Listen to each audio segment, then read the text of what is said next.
Chattin with Staxx, baby. We haven't probably seen a good flick like this since, what'd you say, Zero Casino, maybe? Yeah, Goodfellas. Goodfellas? Doing good. We're on set here filming, bringing you live from the Park Motel, rundown seedy section of Florida City. When I was doing promotional work for Street Smart all along up to that point, I've done other press and other podcasts. They kept on saying, we're going to talk about his role in The Irishman and then Street Smart, his role in The Irishman. I want to say, what role? I would walk around a corner and everybody would stuff dollar bills in my pocket. By the time I got home, I had $6-7 in my pocket. It was like big time. And I was a little kid, Italian mother, Italian father. Nobody spoke English in the family. A lot of fights because they used to make fun of me because I didn't speak English. Yeah. And just grew up tough Bronx boy. The first time I remember actually meeting him was, I guess, 1969, 1970. My father was in with Papa Doc Duvalier, and he was running boats. They called them junkets with gamblers to Haiti. Welcome to another episode of Chattin with Staxx. I'm your host, Bill Staxx, and today I got Reece Mack. What's good, Reece? How you doing, man? Yeah, I'm good. Thank you so much. Thank you so much for coming on my show, man. I really appreciate it. No problem. So, you're a young man, and you've been through so much stuff in your life, and we're going to get into your story. So, do you want to tell the people where you were born and raised? So I was born in Huddersfield, which is in Yorkshire in England. And I was raised there. I still live there now. So that's where I'm from. And this is where, some of my crimes have been committed in this area. So when you were a child, when you were a kid, what was your childhood like growing up? My childhood was probably like everyone else who lived on where I lived. I wouldn't say it was any different to anyone else's. Grew up in a single parent household. My mum got four other. I'm the fifth child, so I've got four other siblings, and it was just normal. Just everyone was just there, counsellors there, just nothing out of the ordinary, really. How was it in school for you? School. Yeah. like elementary school, you go. I don't know if it's the same over there in England like it is here. You go to elementary school and then you go to middle school and then you go to high school. Is that how it goes over there? Yes, it's infant school, primary, junior school, and secondary school here. So right up to going to like high school, secondary school, there was no problems really.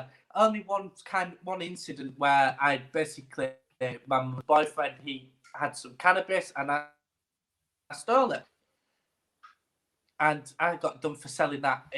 How old was I then? I would have been about 11 years of age. So that was like the first sort of thing I'd done. It wasn't. So you were only 11 years old. 11 years old. That was the first time. 11? 11 years old. Oh, man. First time I got I didn't get arrested or anything, but obviously the head teacher found out about it, and it wasn't the best thing, and I never did it again. Stayed away from cannabis. But did it scare you? Did that situation scare you away from doing things, or were you like, did you just like causing mischief? Like,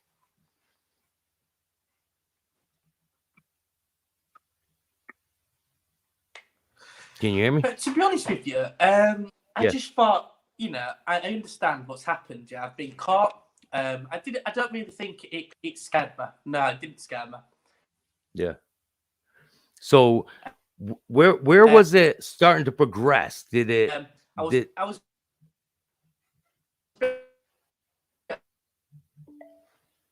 Bear with me, people. I think we're having a problem with the connection. Anymore, because obviously now I'm running point that I would have been able to make really. It didn't. I think we're having a problem with the connection.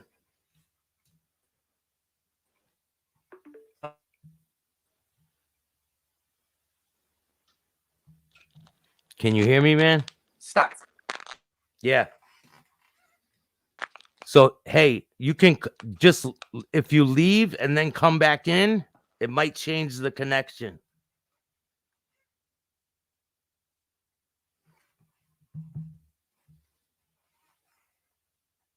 I'm sorry for the inconvenience, people. You know, technical difficulties. There's just some things I can't control.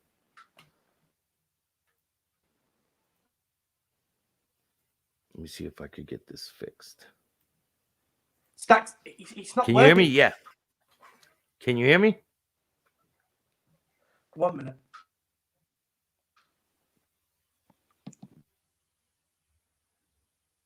Here, I'll push you out and just hit the link again.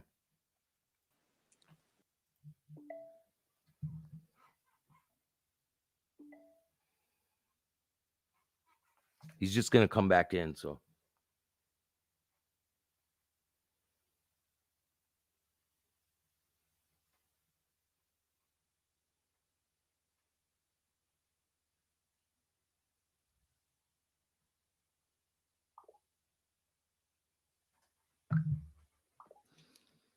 He's going to hit the link again, so bear with me, people. So how's everybody doing today? I hope you guys are having a great day.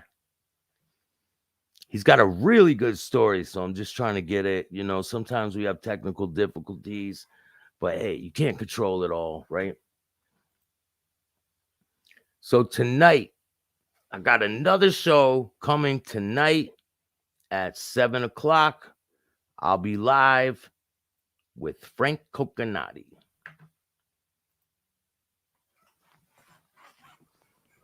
Hey, Reece, how you doing, man? Can you hear me now? Good, how are you? I'm great, man. What happened? I think we got a bad connection. I think the signal's really bad, isn't it? Yeah.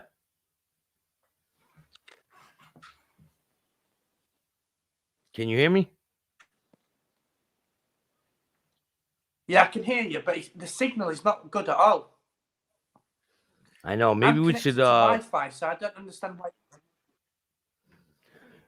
I have the new high-speed internet, man. I don't know. Maybe do you have any other devices in your house that are connected to the Wi-Fi? Maybe that could be the issue. Yeah, I've got quite a few. Yeah, do you know what I might do? Yeah, if we just give this 5 minutes, I'll go to another room and see if it works.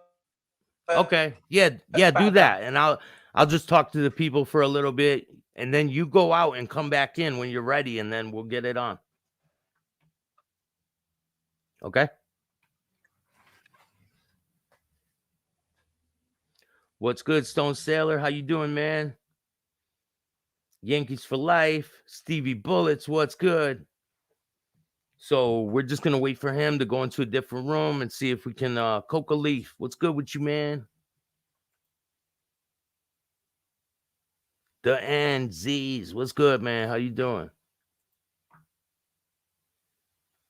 Yankees for life, Stone Sailor.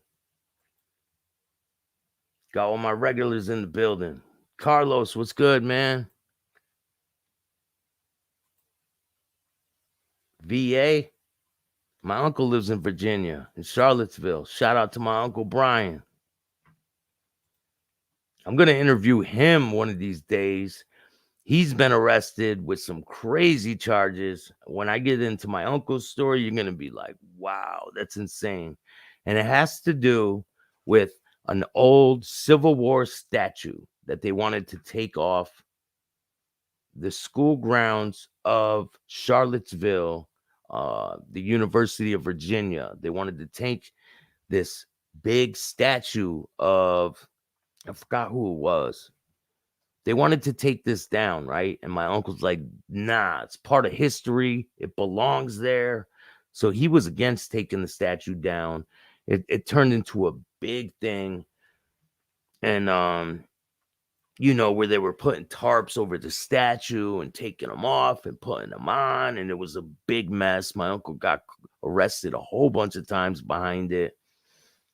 They charged him with some crazy charges. They made it seem like he was this big terrorist person and stuff.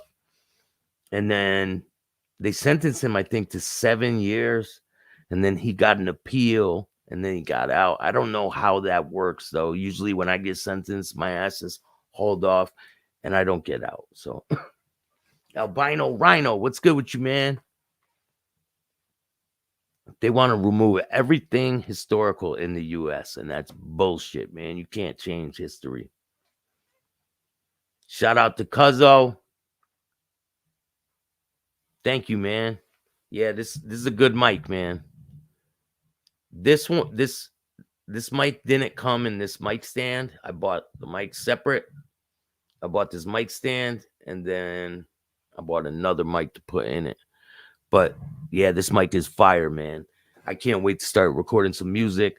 The only problem I'm having is my computer doesn't have enough whatever it needs, you know, the RAM, the brain power. It doesn't have enough to keep up with the audio editing program. So I'm working on upgrading so I can start recording music, so I can start banging out some material for you guys. I have a lot of content on the way. I have We Are Paranormal coming on Thursday. Now that's tomorrow at 7 o'clock.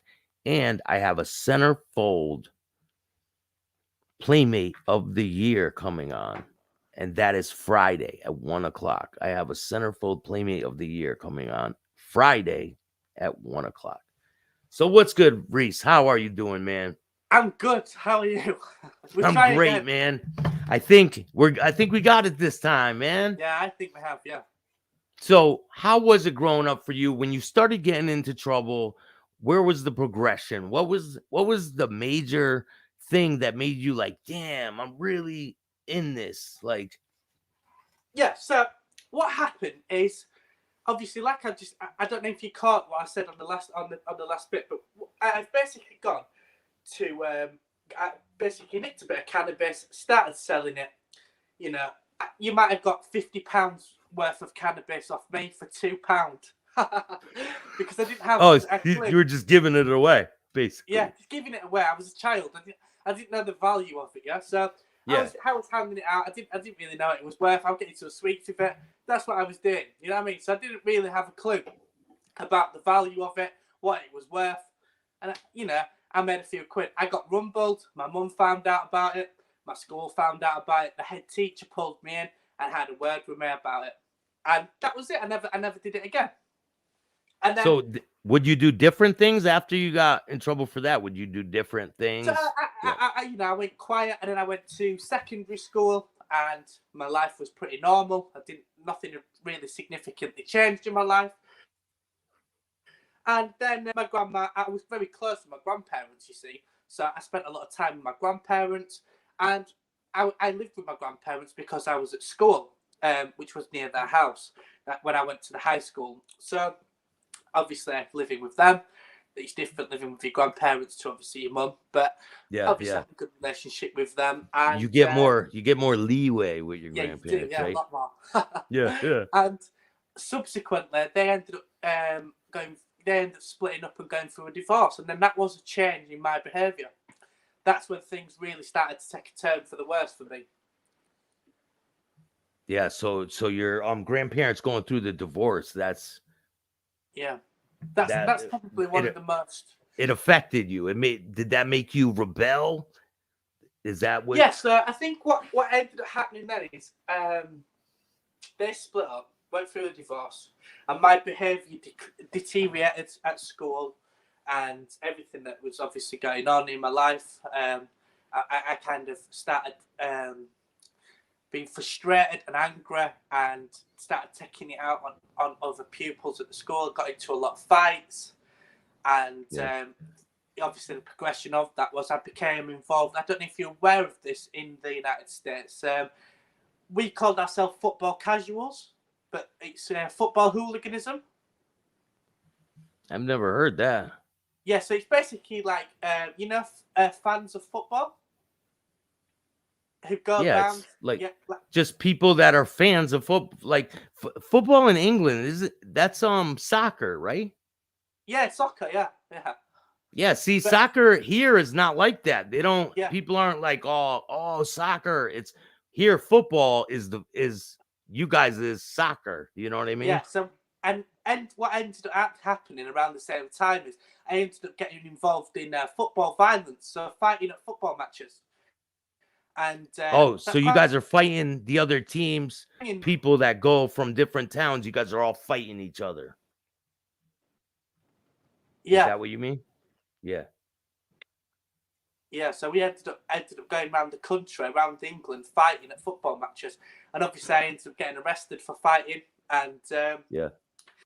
I was sent through the court system and everything like that. I made headline news because of my age, because I was so young, and everyone obviously who had been arrested with.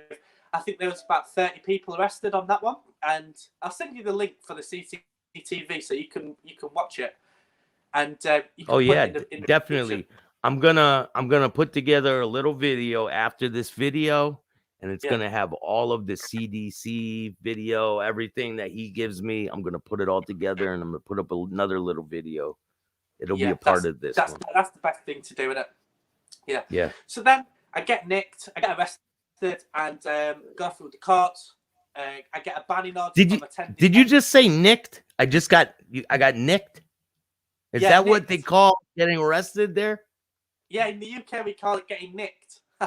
I've never heard that before. I've never heard that Yeah, that's getting that arrested. expression. We got nicked.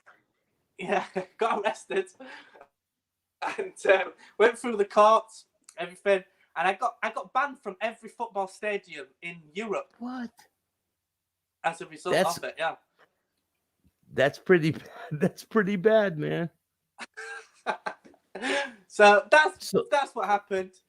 So And, when you're at these football matches, do you meet other people? Are you meeting other people and like forming groups of people who want to do the same type of things that you want to do? Yeah, they're called firms in the United Kingdom. So you go to football with a firm. That's what it's called. Like that's like a set of lads who are there for fighting. So a group of people who are just there for fighting at football match, and you go around different towns and cities in the United Kingdom and you fight at football. It's like a great excuse for everyone to get together and have a tear up, have a fight. That is crazy. I never heard that before. They don't do that here, man. Yeah, so we did that. That obviously led me to meet a lot of people doing that from all over the United Kingdom, different people, older people, and I ended up getting into something a bit later on, and basically what happened is I was invited to a party from an ex-girlfriend. The party went a bit wrong.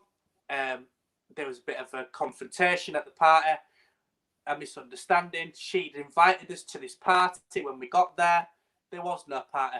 It resulted in her father coming out. I was 15 at the time, and what ended up happening is there was a bit of a altercation, a verbal altercation with my ex-girlfriend's father, and it resulted in him knocking me out. I was knocked unconscious. Yeah.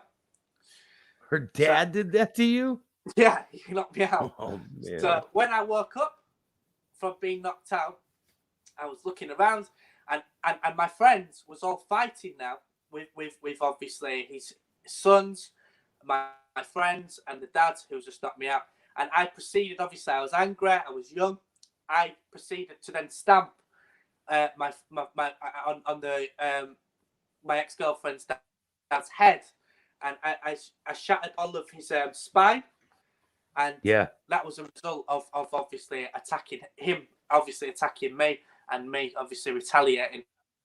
That resulted in obviously him receiving spinal fractures and injuries to his back. And I was subsequently jailed at age 16. So that happened when I was 15. I was taken through the court proceedings. I was sent to Crown Court, and I was jailed for 10 months in a Young Offenders Institute. So that was 2011 when I went to prison. So when you after when you get arrested, you're handcuffed. They're bringing you in, right? Yeah. What's going through your head? Are you afraid to go to the jail? Are you like, what's going through your head at that time?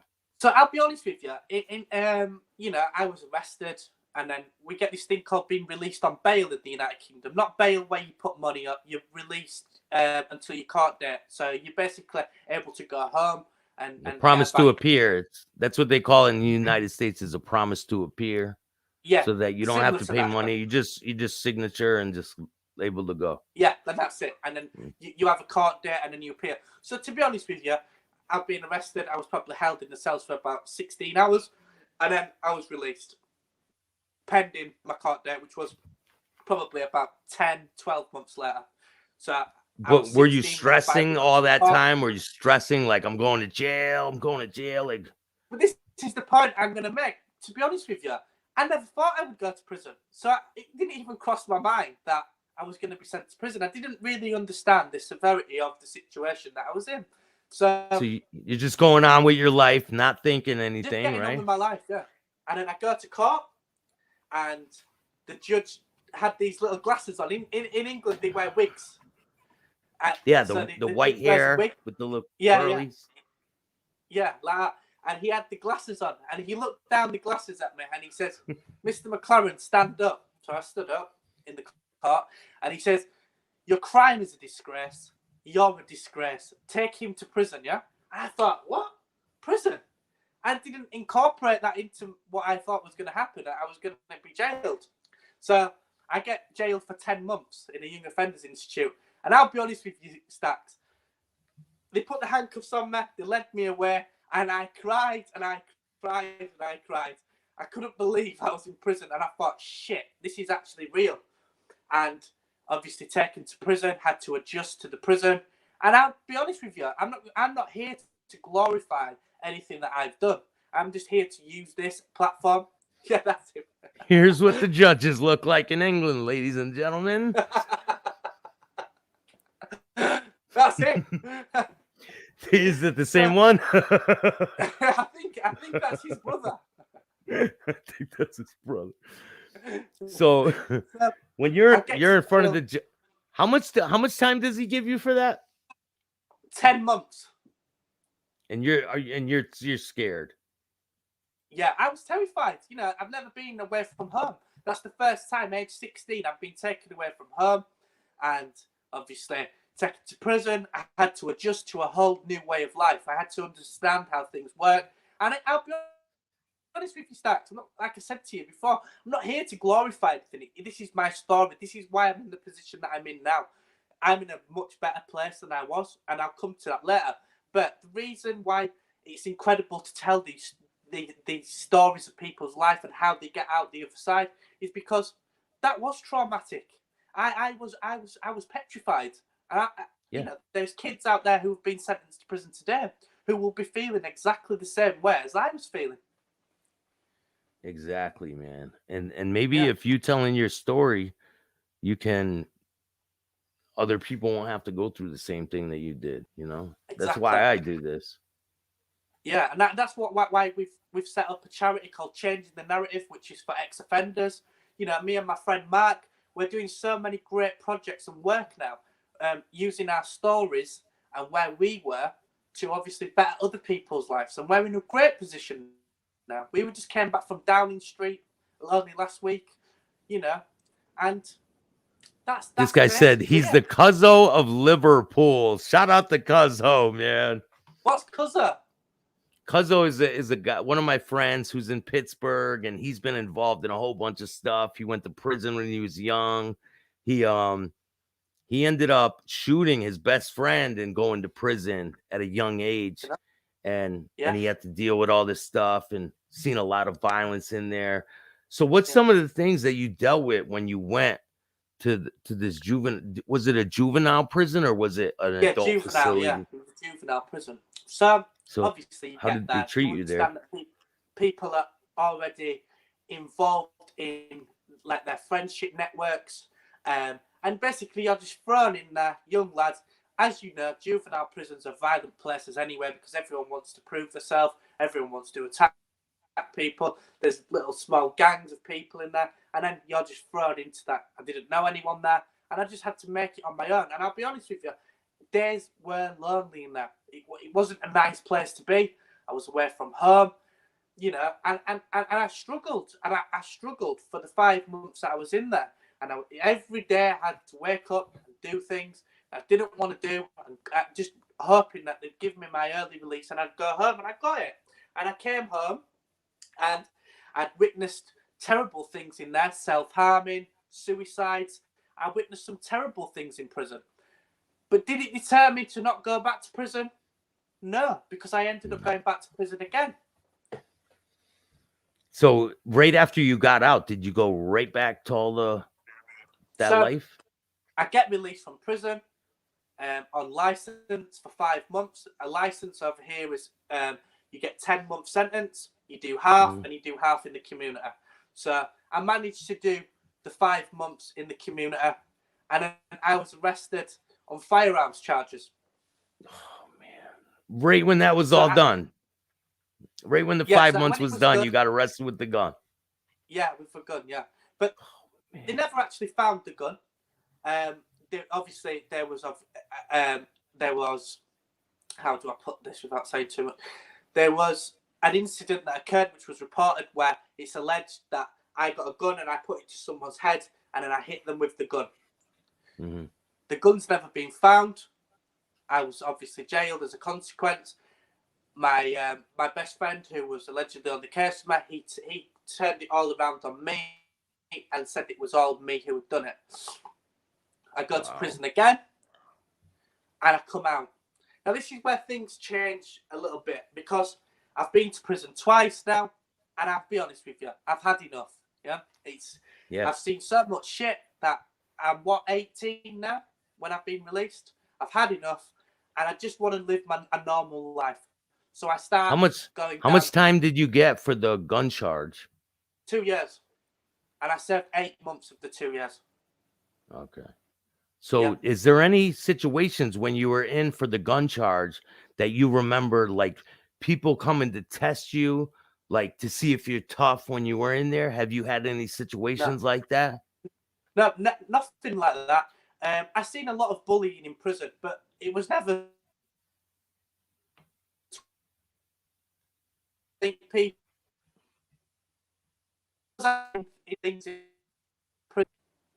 You're breaking up a little bit. I didn't really involve myself in. Yeah, it staggered, didn't it? Because I didn't really involve myself in stuff in prison with other people who were obviously doing things in there. I didn't involve myself with that. That people just left me alone and just probably thought, just let him get on with his time. He wants to go home. I wanted to go home. I didn't want to be involved in any more situations. That's crazy, man. So after you get out, right? Do you still have to do 12 months or 14 months on license? Is it kind of like it's parole, right? Do you have to go and report to somebody? Yeah, you have to go to see a probation officer. Now, did you have a smooth time that whole time, or did you have bumps in the road? No bumps in the road. Met a girl and changed my life. Wanted to obviously get a job. I got a job working on a building site. It wasn't the best paid job, but it kept me out of trouble. I disassociated myself with a lot of people, and I spent a lot of time with this girl, and that happened. And then what ended up happening was my past caught up with me again, because even though I changed my life, I still had a bit of a reputation. And I went out one night after having an argument at work, and I'd lost my job. I go out into the town centre with my then girlfriend, and I don't know what you call them in the United States, but like a bouncer on a club. Yeah, bouncer, just a bouncer. Yeah, bouncer. Yeah. Yep. He felt my girlfriend's ass. Yeah. Oh man. So obviously, I found that very disrespectful. I said, it started as a verbal confrontation. I said, that's very disrespectful what you've just done. How dare you do that to my girlfriend? And then as I was talking about it more, I thought, something? I've got to do something about this, yeah? I'm not Yeah. just going to lay down and allow this to happen, yeah? Fuck fucking changing my life. Fuck everything. Let's go. I Yeah. smashed the place, the fuck. I smashed the windows, everything. I bashed the bouncer. I get arrested and I get jailed again. So you right there in that moment. So I want to know what made you switch that switch, man, to I'm trying to change my life to fuck it, I'm all in. Like what made that switch? I think a lot of it, Staxx, is I think even now, even though I'm fully reformed and I've changed my life, I'm not going to sit here and pretend that I'm, you know, a great guy who doesn't have thoughts of still being about that life, because that'd be stupid for me to say that. And I think I changed my life. I tried so hard and had this girl and everything, and I just, for some reason, just went back to that mindset that I used to have, that the only way to deal with problems like this is by violence. Yeah. You know, I'm quite a naturally, what's the word? Quite a naturally, probably a quite aggressive person. Not that I mean to be, but I just think that's a bit of my makeup. And it came out that night. And I went back to prison for 4 months.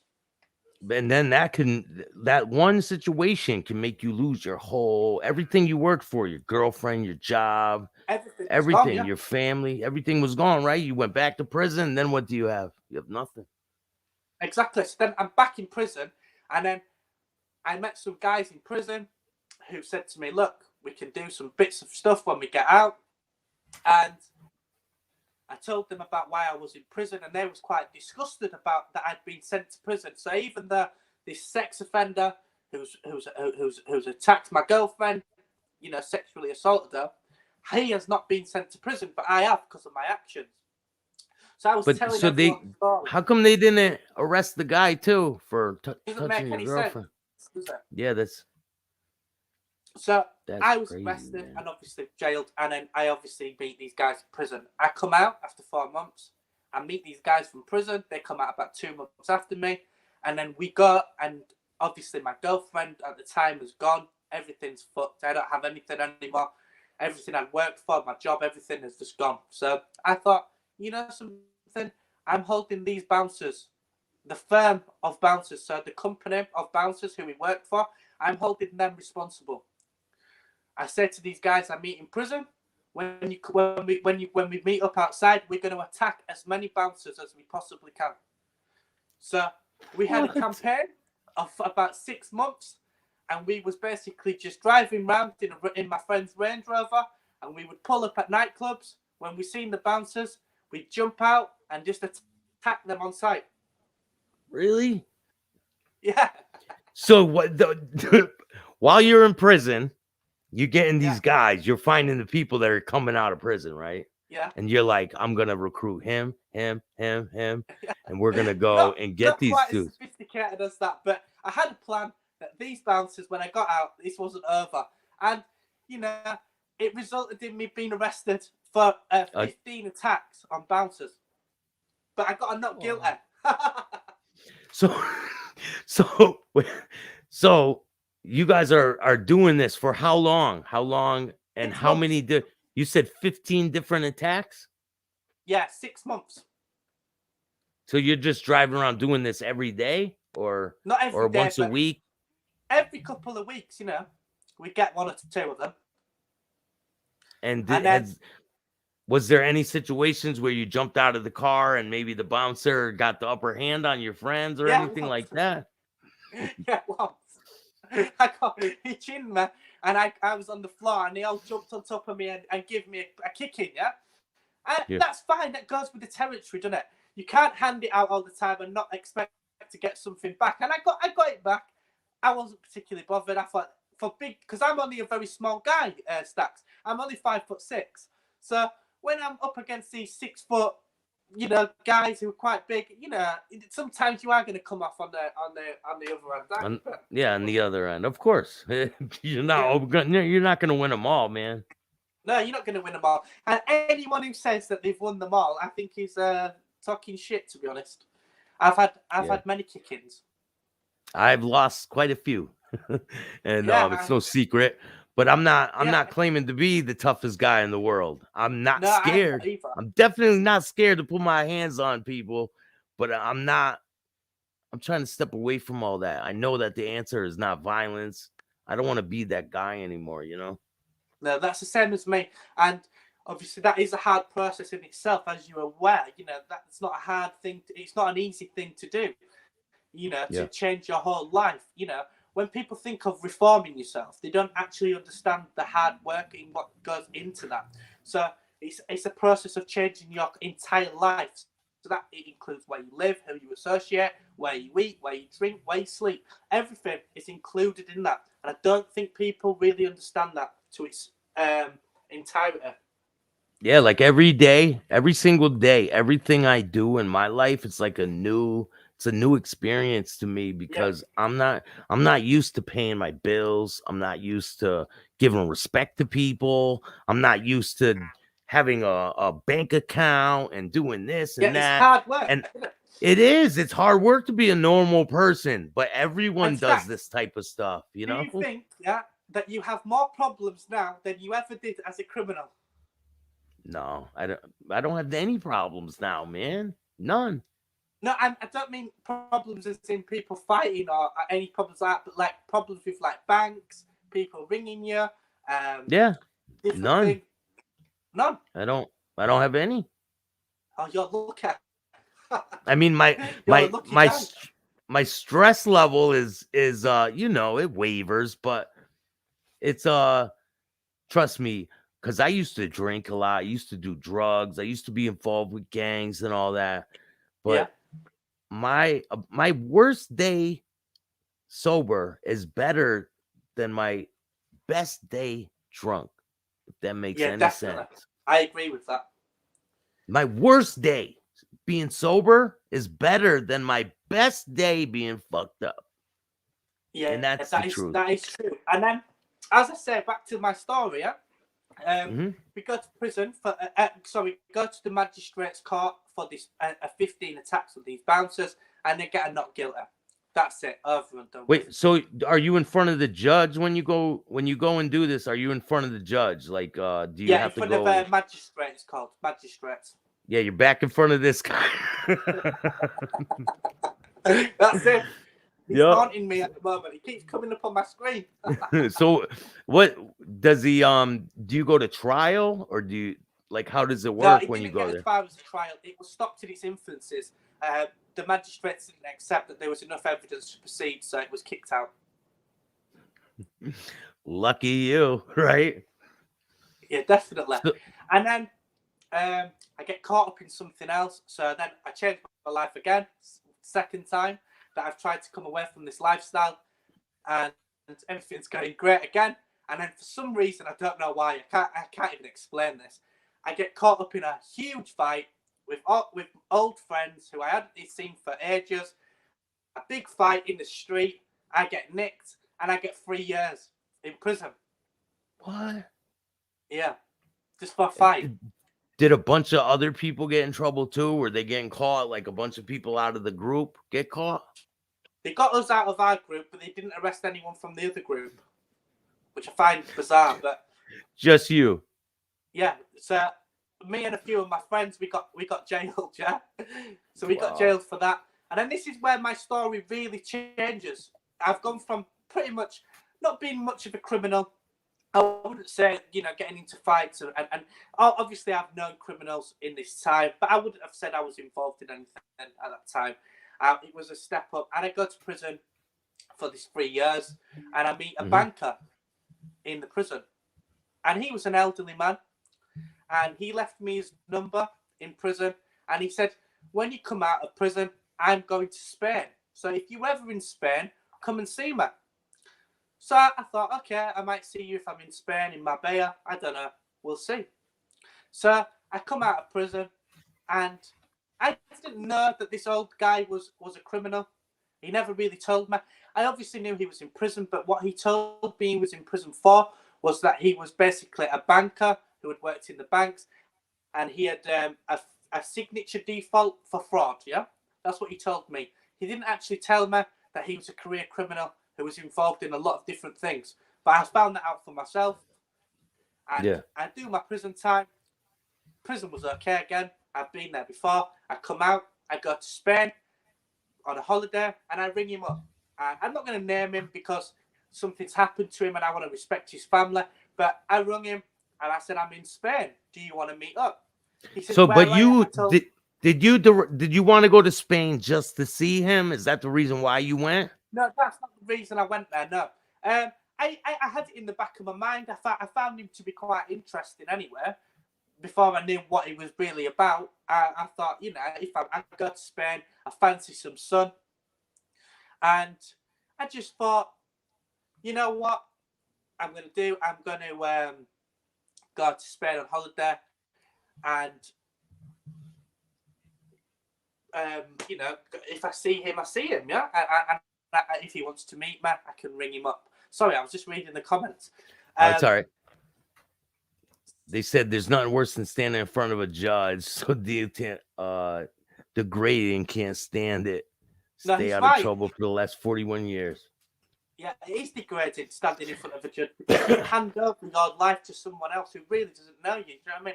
I don't like that aspect, and that's why I don't commit crime anymore, because I can't bother with it. But no. Anyway, I go to Spain. Marbella is a lovely place, but it's the capital of European crime. So all the big Is this players, your first time ever there? First time? Yeah, the first time. Yeah. Mm-hmm. I ring him and I say, hello, you want to come down and meet me, blah, blah, blah, have a conversation. He said, I'll come and see you tomorrow. He comes down, we have a drink, he introduces me to his friends, everything's flowing nicely. Mm-hmm. Then he says, do you want to go on a yacht? And I said, well, I got a yacht, so whose yacht we going on? And one of his friends there had a 50 million euro yacht parked up in the harbour. So we go on the yacht, we drink, smoking, whatever. And the conversation changed. Now, I thought these guys were just old men who had made a few quid. I didn't realise the entirety of what they were actually doing out in Spain. They was all British living in Spain. So we get on this yacht, as I say, have a few drinks. And then the conversation changed to how many years have you spent in prison? And I said, well, I've spent 5 years in prison. And everyone started laughing. And I thought, well, they find this shit funny. And it was like, one of the guys there had done 25-year sentence. Another guy had done 16-year sentence for drug importation charges. So then at this point, I realised that these weren't just average old guys who'd made a few quid, who maybe were bankers, but these was actually ex-drug traffickers, yeah, from Spain. Mm-hmm. So yeah, I'm sat there now thinking, I wasn't expecting this. I don't know what to do here. I keep drinking. I'm thinking, these are quite obviously heavy guys.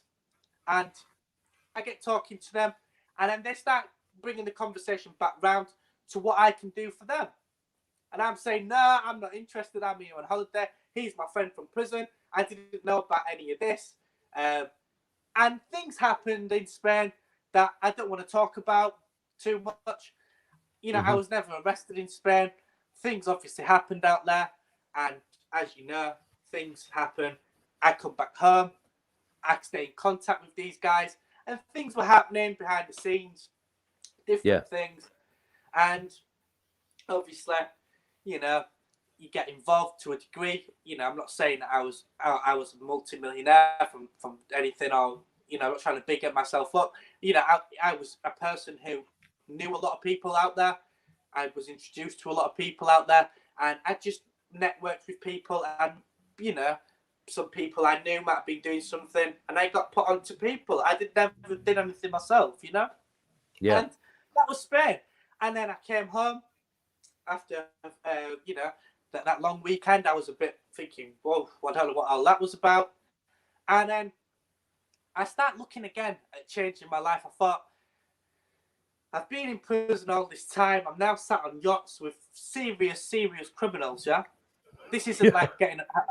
this isn't a fight where you're going to get 3 years. This is sentences where you're going to get, you know, 15 years. Your whole life is on the line with this. Yeah. And I thought to myself, do I want that? Do I really want to commit myself fully? So I always say to people that I dipped my toes in at the highest levels of criminality. I was there, I seen it, I understood who was who, but did I really step as far as I didn't fully ever commit myself to it, because there was always something in the back of my head that thought, this isn't going to end good. And it didn't end good. And the guy who introduced me to these guys who I was in jail with, he ended up getting killed in Bulgaria. A few other friends of mine from Spain ended up getting killed. And how do you know how they got killed and what happened? yeah, there was a dispute over a consignment of drugs, which caused people to fall out, and people started falling out with each other, and there was a lot of heartache came with that, and a result of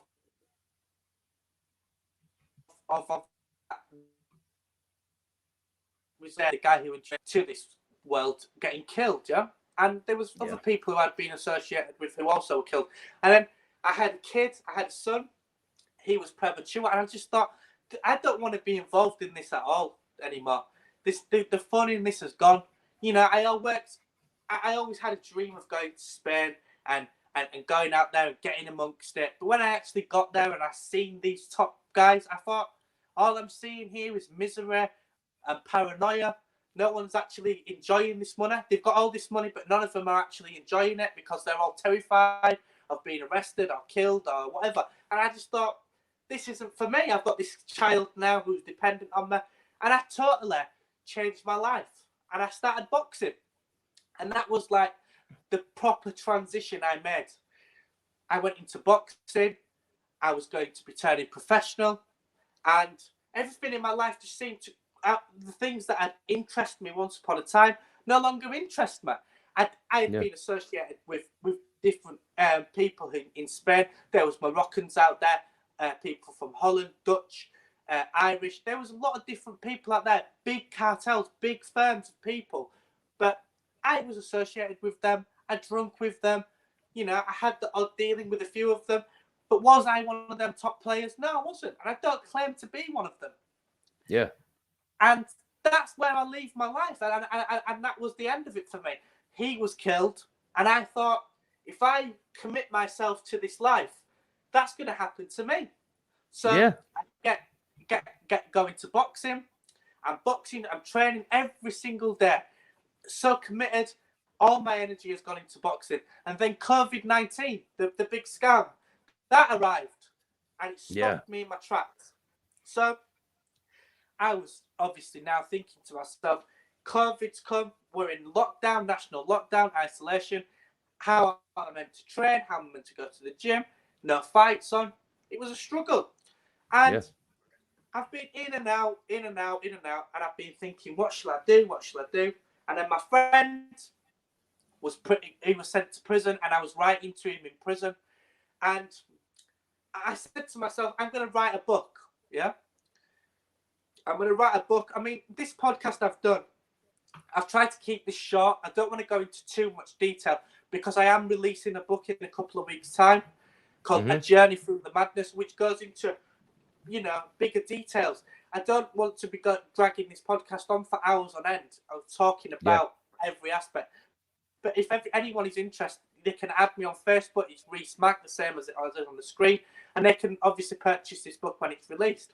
So that when the book's released, I'll put the link for the book in the description of this video. So if you guys want to see the book, it'll be in the description of this video, and you can order it. That's perfect. And this was kind of all a transition for me. So the boxing, and then obviously I was stopped with that after probably 12 months of doing it because obviously the COVID-19 and everything arrived. Then my friend was sent to prison, and I get right into him. And I start changing my whole outlook, and I thought, I've got a good story here. I can put this story in print, and let's see what happens with it. And then when I started talking about it on the internet, my profile on the internet was growing more and more. I thought, people are actually interested in this. Yeah. And podcasters like yourself got in touch, and obviously I got in touch with you on this one, and we just started making a network of people. And I thought, you know something? Why don't I use all of these people who are going to listen to this story and actually change it into how I can help people not go down this route. Yeah. So I write the book. I speak to my friend who's in prison, and he's saying basically he's had enough of being in prison. When he comes home, he's done. Yeah, this is my friend Mark Johnson. Yeah, he's my closest friend. Yeah, I've seen him on your Facebook. You guys are always doing stuff together. Friend. Yeah, and he, you know, we was involved in crime with each other as well, and it's great that we've both turned our life around. So I said to him, when you're released from prison, we're going to set up a foundation and we're going to help ex-offenders. Yeah? Yeah. And he was like, that's a great idea. So we're going to use our story to help other people with early intervention so that they don't go down the same route that we have. And we're doing it. We're only 8 weeks in, and we've been to Downing Street to change the law. You know, we've met with 3 different local authorities. We've got university lecturers wanting to do speeches. We've got my book. Is this it right here? Yeah, that's us in London. Yeah. Why have you got one of us at Downing Street? Yeah, I can pull that one up too. Yeah, that's us. And he's such a good guy, and he's helped me, and I've helped him so much with this journey. And it's so good to do the journey with my friend as well. Yeah, I've seen him on the internet before. I was gonna reach out to him for an interview. Yeah, reach out to him if you want to do it for me. I'll put you onto each other. Yeah, definitely. Yeah, 100%. Yeah, you can talk to him. And that's so basically how I got the picture in front of the doorway. You mean, right? Yeah. Is that the one you mean? Yeah. I don't know too much about London, man. I've never been. Yeah, that's where the Prime Minister lives. Isn't that, where is that? At Downing Street in London. And what's... So that's basically where, that's Boris Johnson's house. Wow. You know Boris Johnson? No, I don't know who that is. The Prime Minister is a Brit. Oh, come on. I don't, man. I'm from the U.S. I don't know anything about England. I didn't even know what nicked mean. Nicked. I didn't even know that meant arrested. Yeah. That's how the story basically is. I have interviewed a couple people from London before, like Stephen Gillian. Yeah, Stephen Gillen. Yeah. Yeah, Gillen. Stephen Gillen and Joey Pyle. Shout out to Joey Pyle. Yeah. And Mr. Gillen. Yeah, I've got a friend of mine who's friends with Joey Pyle, Brian Emmett. He's a good friend. Yeah, I had him on the show last year. He's a great guy. Yeah. Yeah. But my friend, Stephen Gillen, he helped me a little bit with my journey as well. He gave me some pointers and he's helping with some things. So Stephen's a really good guy. He's doing great things. You know, you've got to take your hat off for what he's doing, yeah? Because he is really doing some inspiring things for what he's doing. Yeah, he is. Shout out to Stephen. And he has Prime TV or something. He has a network that he put out. And there's a interview I did with Steven. Go check it out. And the links for are in the description of his video too. You can get to all his stuff. He's got really good stuff. So, what else is in the future for you? What else is in the future for you? What's next? You got the book, you got this and that. So what's next for you and your partner there? What's next for you guys? Me and Mark, sir. You and Mark, what's next for you guys? Yeah, so what we're going to do is we are obviously meeting people every single day with a view to opening a project. Now, the project, what we want to do is get children who may be going down that path that we went, to educate them and to put them in facilities, education and school, work opportunities, so we can completely change their lives from using our own experiences, so they never have to go to prison.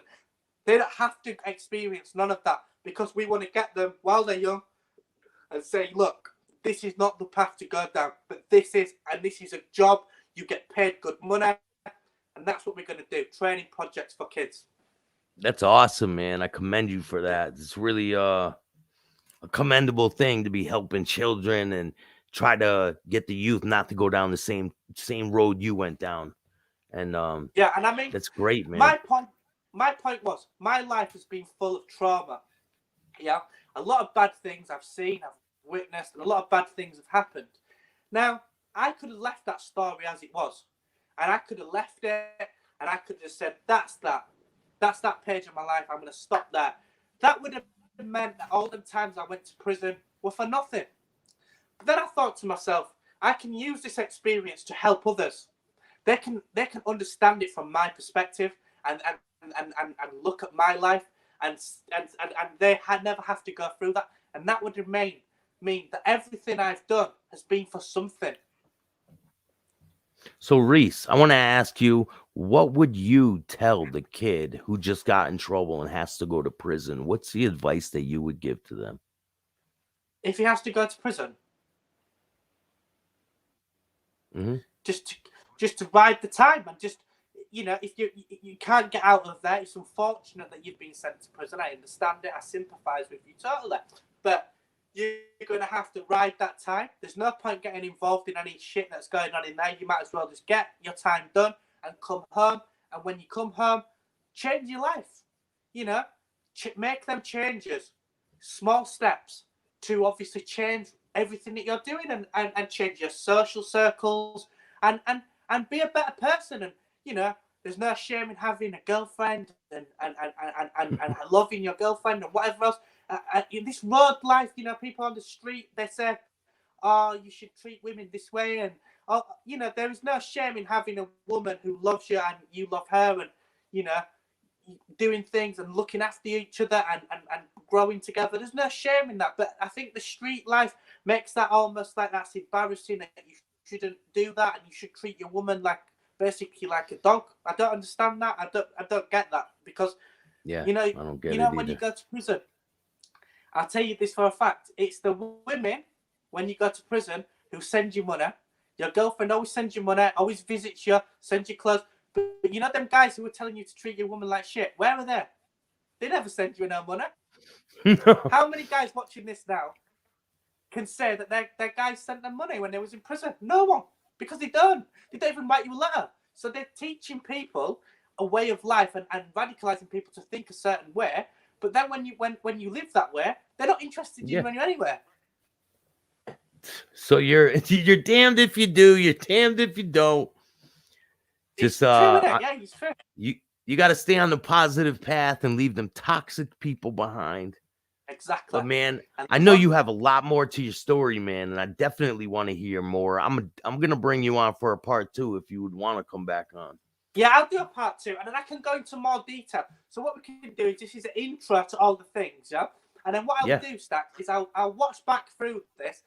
I'll make a note of all the order that I've spoken everything about, and then I will go into more detail on everything for the part 2. Yeah, so then everyone out there, you guys can hear more of his story, because I know you guys enjoyed this, because I did, and I'm sure they want to hear more. But definitely, man, do you want to give anyone a shout out before we go? Yeah, I want to say thank you. I want to say hello to Mark. Obviously, he's my best pal, and I want to say obviously thank you to my girlfriend Laken. She supported me so much and helped me with a lot of things that I've been doing. So they're the 2 people that obviously my family and stuff. You know what I mean? But I don't want to start shouting them out there. I don't think they'd be too happy about it. But I just want everyone to know that, obviously I've gone through that, and I'm at a different position now of doing things. Yeah, man, you're doing great. Can I also, Staxx? Yeah, can I plug my Facebook as well? Yeah, go ahead, man. Of course. Because that's where all my work that I do is on Facebook. You see, so it's Reece Mack. So it's the same spelling as on the screen. And if you add me on there, I'll accept you, and you can see all the great things that I do. So if you want to check out his Facebook, just go to the description of this video. I'm putting the link for that in the description too. So everything is in the description of this video, and you'll be able to check his Facebook out, all that stuff. And don't you have a podcast coming out, or do you already do that? Yeah, well, we're on with obviously building that up. But once I've got everything in order, Staxx, what I'll do is I'll send you all the other stuff, because I've got some more stuff to send you anyway for that description, like my charge sheets and all that. I'll send you all that across. Definitely, man. I want to thank you for coming on. I really appreciate you. You've been great. And I look forward to hearing part 2. Yeah, And I thank you. hope And thank you for having me on and for giving me the platform, Staxx. Yeah? Of course, definitely let Mark know. I'm interested in his story too. Yeah, I will let him know, yeah. But thank you, bro. Yeah, and obviously I'll message you when I come off this, and then we'll chat a bit more about the stuff that I'm going to send you. Yeah, definitely. Thank you all for joining right, me. I thank you. hope you guys liked this interview. There's a lot more to come. If you guys didn't know, I got We Are Paranormal coming on tomorrow, and then I have a Playboy Centerfold will be in the building on Friday at 1 o'clock. You don't want to miss that. Make sure you hit the like, subscribe, and notification bell so you can get my videos every time they drop. Till next time, man. Thank you, man. See you later, Staxx. Take care, man. You have a great one.